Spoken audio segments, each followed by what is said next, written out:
This is a momentous day, a historic day, a day that I think we as Canadians can celebrate.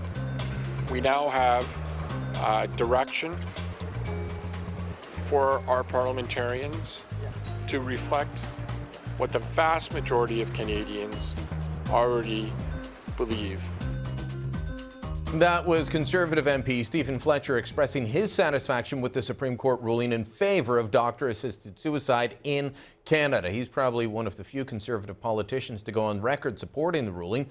Beyond whether you agree or disagree morally with doctor-assisted suicide, it's now legal, well, within certain limits. The big question now is, how far can doctors go in the procedures? Who's eligible, who isn't? What's considered competent or ill? Well, Paige McPherson joins us now from Toronto to discuss this. Paige, this is a ruling that's it's suspended for a year, in essence, to let Parliament come up with some rules surrounding it.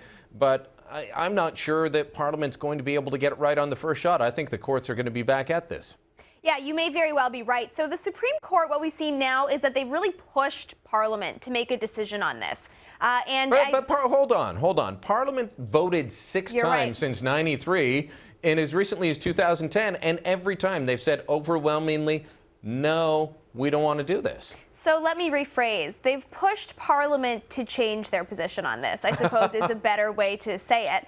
And that really is the element of activist judiciary that we're seeing that phrase tossed around a lot. And I think that there's a good argument to be made here that the Supreme Court has decided that there is a right way that we should legislate assisted suicide in Canada. And of course, the unanimous decision reflects that. Now, I think that on the other side, to the Supreme Court's credit, they do rule on our rights and incorporating the Charter of Rights and Freedoms. And so they've made an argument that it is currently inconsistent with our charter rights to have the law as it is if we have an irremediable condition that causes intolerable suffering in our lives. Now that, to me, is a pretty vague way of putting things, and that's, I think, where my concern comes in. Yeah, well, the last time Parliament voted on this, it included people who were depressed, people who were dealing with mental illness.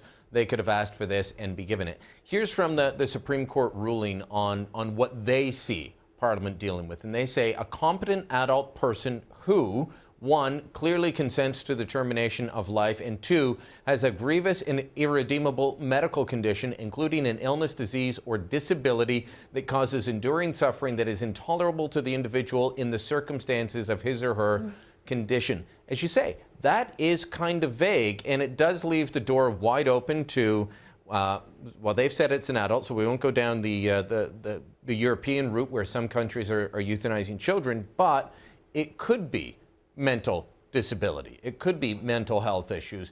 It could be people that used to be considered vulnerable, and Parliament felt that they should be protecting.